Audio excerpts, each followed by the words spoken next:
Hello, Croeso. Welcome to Cricket Wales Conversations with me, Jason Mohammad, a series of conversations capturing stories and insight from people involved in cricket in Wales to help shape what the cricket experience feels like at its very best in Wales. Now, in this episode, we looked at what makes welcoming environments at cricket clubs right across Wales and how the look and feel of cricket clubs are changing for the better. I was joined by Mike Hayden. Mike is the chairperson for Swansea Cricket Club and also is still playing. He plays for Wales over 60s. Carys Stallard is a volunteer at Vale Cricket Club, and Nicholls, who's a player and coach for both Llanrwst and Hawarden Cricket Club. Now, we had some great conversations, particularly around embracing volunteers at the cricket club, how to set up your own club, and we also looked at some of the key controversies surrounding cricket recently and the changes being made. So I do hope you enjoy this episode. Mwynhewch.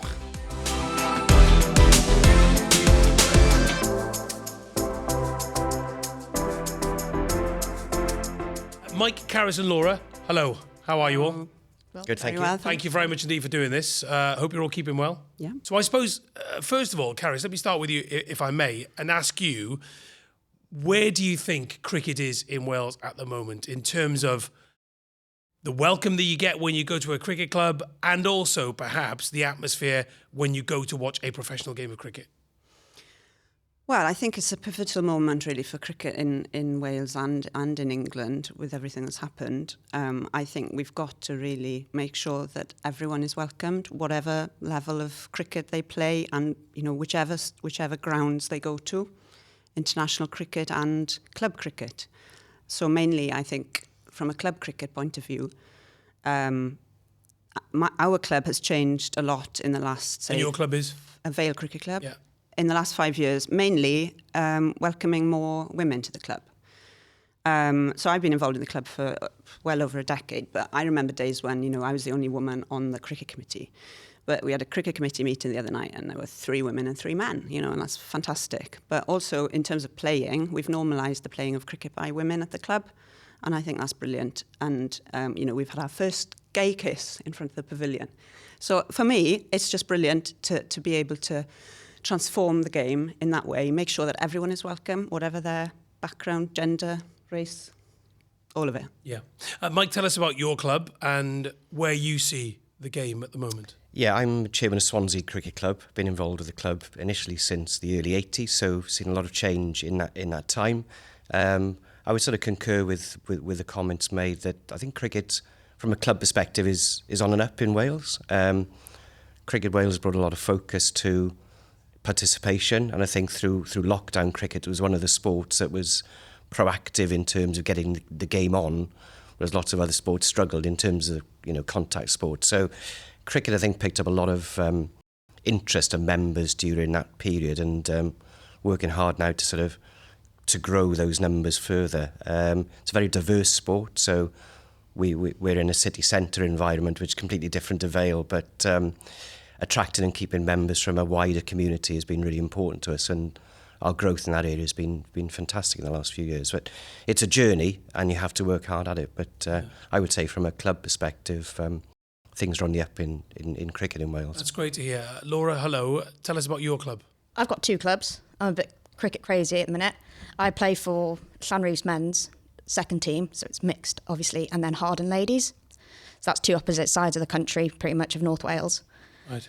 But it's definitely going up of cricket in North Wales. I only started playing cricket 6 years ago, and going from a club in Llanrwst where there was bare minimum to now we've got a solid 2 teams, which is... So you only started playing cricket 6 years ago. Yeah. How did you get involved?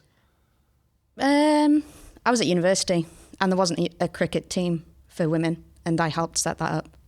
And I'd never tried it before, so I was like, why not? That is amazing. And did you come from a cricketing household? Did you watch it on the telly? Did you listen on the radio or follow it at all? No. You just found it and then loved it? Yeah. I'd listen, like my dad plays a little bit, but I kind of dragged him along with me to the club now. And we never really went to watch it before that. And yeah, I just wanted to try something different. And did you always think that maybe there wasn't a welcome for girls and women at cricket clubs? Yeah. Like, I never got that chance as a girl. to play cricket. And I wouldn't have been invited. Well, I say invited. Yeah, I'd just never seen it because North Wales is very rural, very rugby based, and I never seen it. See, this is really fascinating, isn't it, Carys? Because now, fast forward, I've got a daughter who plays cricket for club and also for school, right? So she's 13 years old. But when I was 13, very few girls played cricket, even wanted to play cricket. I just wish I was 13 now, really. Yeah, yeah, it's true. So I could start playing cricket in Yeah. school. Because, like you say, that wasn't an option. So we have made strides, haven't we, Mike? I believe we have, yeah. I think if you look at the 100 competition, particularly the televising of the ladies' games in the last couple of years has made a massive difference. And the World Cup T20 has been on in South Africa in the last few weeks again, highlighting the change in cricket, particularly for girls and ladies. And it's evolving every day. It's brilliant. Can we just delve a bit into geography? Because you mentioned North Wales there. You mentioned rugby. It's also completely infatuated with football. I know that with my football hat on, but today's a cricket day. Do we need to do more in terms of embracing cricket in North Wales, Laura? Definitely, I think so. I think we can do that with working together as well, with all the different sports that there is up there. Like, I think a couple of years ago, cricket did something with rugby, and that was, I went into a rugby club and played cricket with rugby teams, and we got 3 great players. I think they're playing for the pathway now, from just that little mix over between the two sports. And is that going in and approaching the players and saying, do you want to come and play for your cricket club? No, it was more of a give it a try, see what you think, come on in. If you want to come and carry on playing for free, we offered it for a free thing. Why not come and play in the summer? And they did. Yeah, it's a really good idea, though, isn't it, Mike? It is, and it's not common in Wales to cross over sports. It tends to be a bit parochial, as we know, in lots of sports. So I think crossing over is definitely a way forward.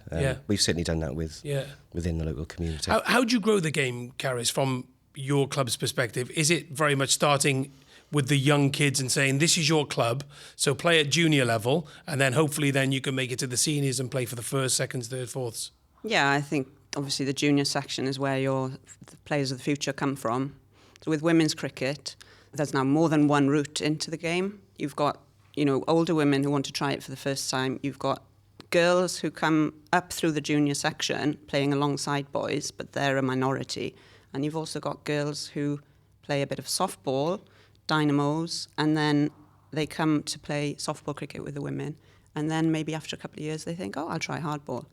So that's how it works for us. But I've seen what you've done as well. You've been very clever with your social media as well, haven't you? In terms of the strategy. Yeah, no, I've been watching and seeing the pictures, and I know Rebecca Thomas has been doing an incredible job in almost advertising the game on social media, because if anything, that's a very good opportunity to attract new players, isn't it? Absolutely. I mean, Cricket Wales has done a great job in terms of promoting women's cricket. I can't fault them, really.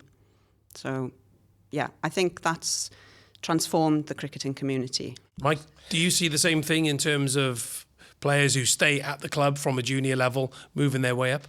Yeah, totally. I think you've got to grab people early these days, and I think that the All Stars and Dynamos programs, which DCB have run successfully, we've been an advocate of those for a number of years. And once you get young kids or children to that environment and they enjoy the game, they have a smile on their face, they tend to stick around. So we've seen children come through from 5, 6, 7 years of age who are now playing in our sort of third team, second team, and into academy teams. So you've got to get people early. And I think the beauty of cricket is if the sun's out and it's a nice environment, it's social, parents can enjoy it as well. So and it's non-contact. And I think I keep going back to that non-contact. I think that's really important going forward for especially with what we're seeing with rugby union Absolutely. At the moment in Wales and around the UK. And Laura, is it the same for you that once you join the club, or in your case clubs, that you can make your way up through the ranks? For Hawarden, yes. For Hawarden Park, yeah, definitely. But Llanrwst at the minute, we started from ground zero. We had no juniors at all, pretty much, say, 5 years ago. When did All Stars start? 6 years ago, is it? 7? 6? Something like that. around that time, we had like 3 signed up for All Stars, and that was hard work, even getting them 3. But now we've got 20 All Stars, 20 Dynamos, and this year's the first year we're going to enter a league for under 11s. So good. It's amazing. That's so inspiring. It's great. So there may be some people listening to the podcast or watching the video podcast now thinking to themselves, right, I want to set up a club. Yeah. Would you say, go for it? Do it. Go do it, yeah? Right, yeah. Definitely, because... Is there enough funding available? Yeah.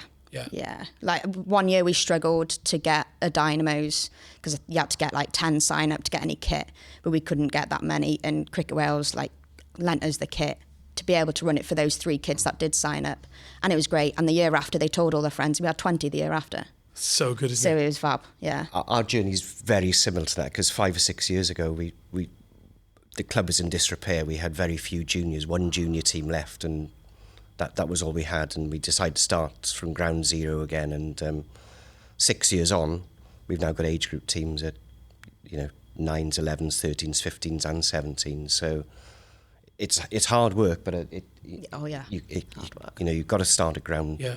Right. And what do you put that success down to then, Mike? Is that down to the very fact that everyone feels very welcome? Would you say that cricket in Wales just as a sport is on the up? Or is it because, kids are watching cricket on television and they're seeing success, and England winning the World Cup, of course, that's kick-started almost like a revolution? I think there's an element of that, but I think the hard work is done at club level. So I think it's down to committees and organisers and volunteers. We probably all rely on a very good group of volunteers, and without the volunteers to look after the players when they arrive, then the culture isn't created. So I think you've got to create the volunteers first, have the structure in place to welcome people in. If you haven't got that, then when people come in, it isn't a great experience, they don't stay. So I think putting the volunteers in first. So I would encourage anyone who's to look at the journey of, starting from ground zero. And yes, it is a long-term investment to get that right, but and it's a constant journey, because you think you've got it cracked, and then all of a sudden maybe you lose some players. So you've got to keep looking at that environment. But volunteers, I think, is where it starts. It's massively to do with the welcome, isn't it? Yes. That people get when they come to the club. Yeah. So there's the cricket community that you welcome, but there's also the local community. And I think clubs these days, well, speaking from our point of view anyway, Vale Cricket Club has had to welcome the broader community into the club just to make the club viable. So we've got lots of community groups using the clubhouse. It's the only community building serving the 2 villages nearest to us. So you're just as likely to come along to the club and, see the yoga class finishing as seeing, cricket, people playing cricket or people packing up after cricket. And where are those villages? In the Vale of Glamorgan, Yeah. Near Bridgend, Corntown and Iwenny. Very nice, very nice. We've talked about culture. We've talked about the game is on the up, but let's address some of the controversial issues facing the sport, because we cannot shy away from.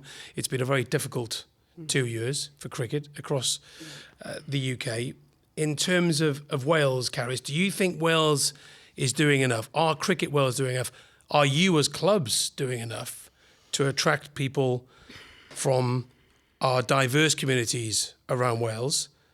Because there are many people who don't want to go to Welsh cricket clubs for religious reasons, because of what they've read in the newspapers, because of the investigation that's been going on.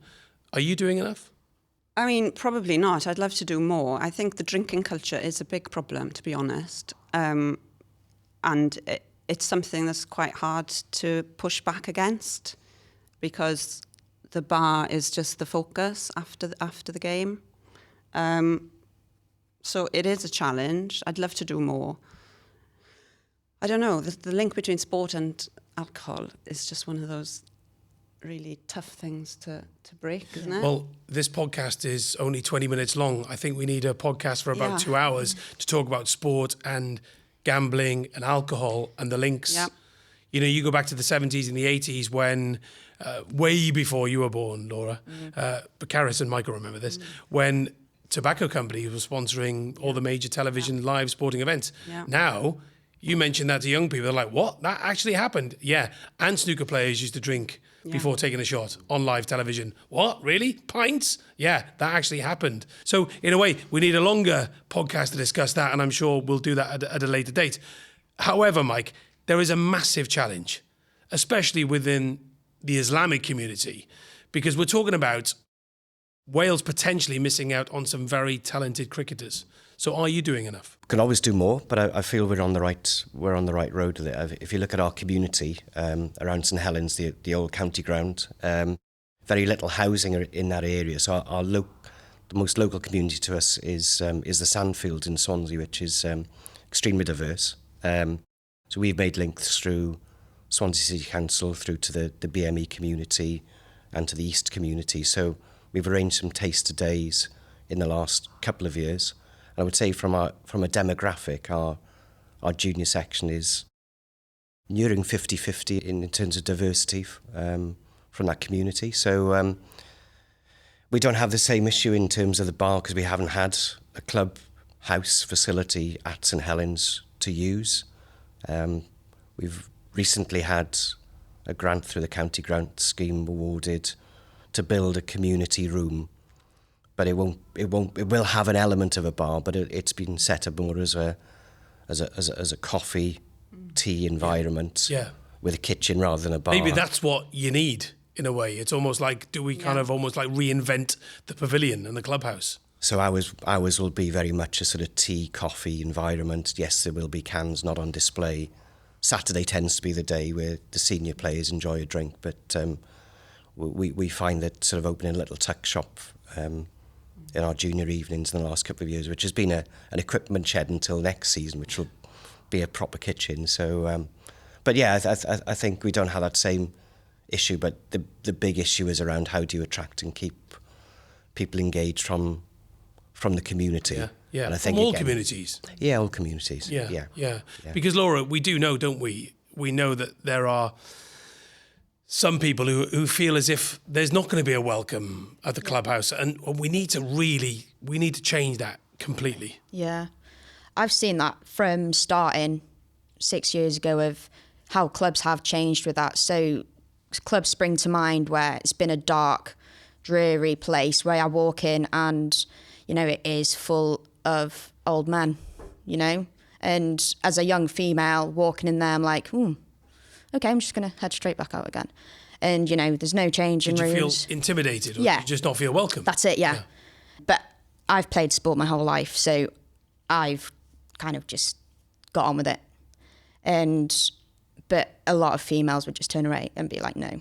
But I've seen the change massively, so with the help of funding and everything, complete club refurbishments, fresh flooring, like it doesn't smell of like beer poured on the floor anymore, and changing rooms. Still clubs, I get changed in cupboards still.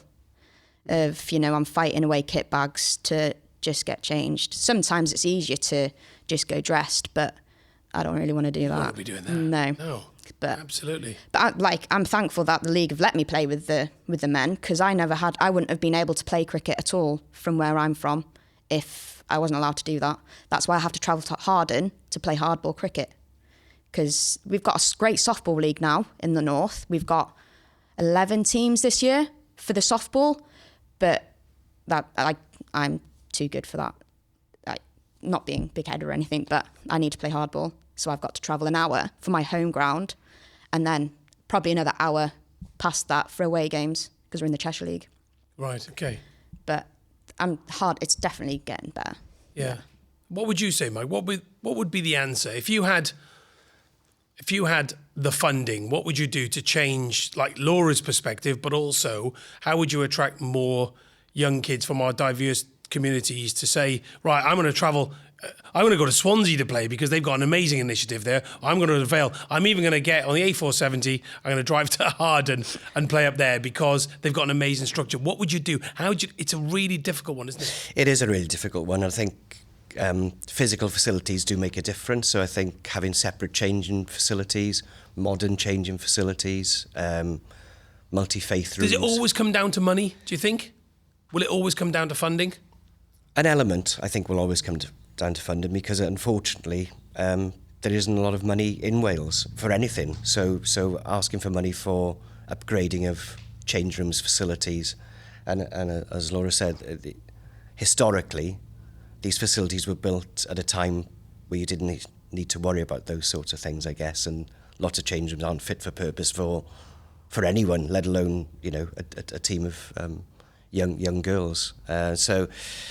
So funding will be important, but I think the other side of that then is how you promote your club within the communities that you serve, and that means going into local schools. It means going into local communities and actually providing and asking for feedback on what would make us a welcoming club to you. I think travel is challenging as well in lots of the diverse communities. A lot of people don't have the ability to drive.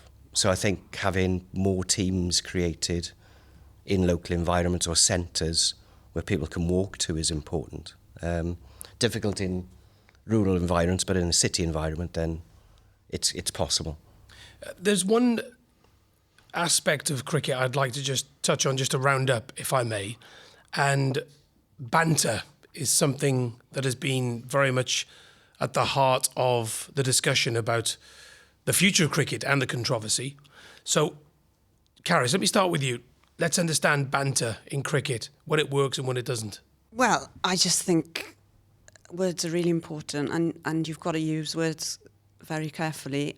And I've always believed that. We've got our own women's WhatsApp group, and everybody's very respectful and well behaved. And I don't see why everyone can't be like that.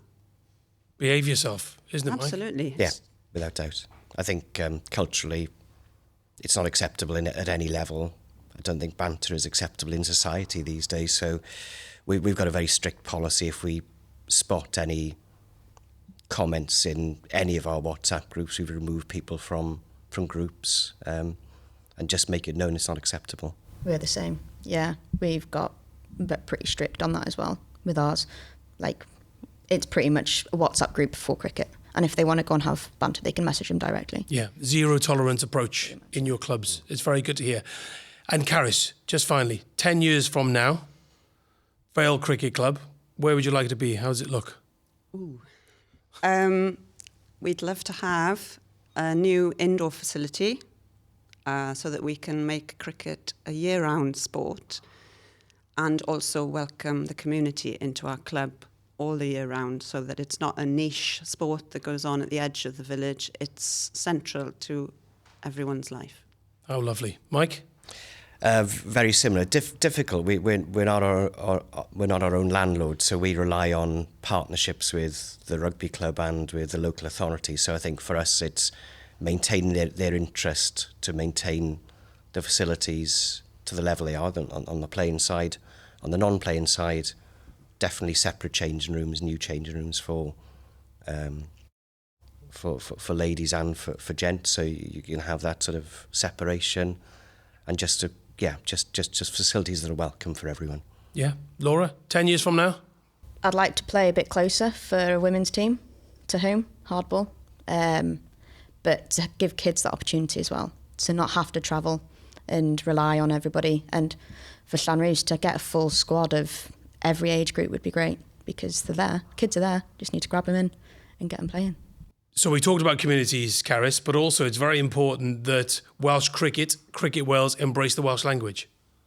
Yes, absolutely. Obviously, finances are tough at the moment, and the Welsh language adds another dimension to the pressures on the clubs. We need to develop the Welsh language, but I think it's important that we support the Welsh language so that we can welcome people who want to use the Welsh language into our clubs, even if it's just a little bit of Welsh here and there.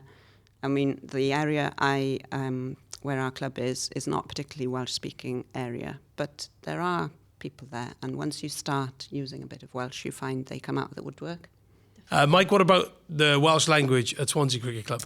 It's not huge, I have to say, but we have signposted this year. We need to start being more proactive in the community. So things like some bilingual newsletters, some signage, and sort of a knowledge that two of our coaches are Welsh speaking. So just signposting people to those coaches for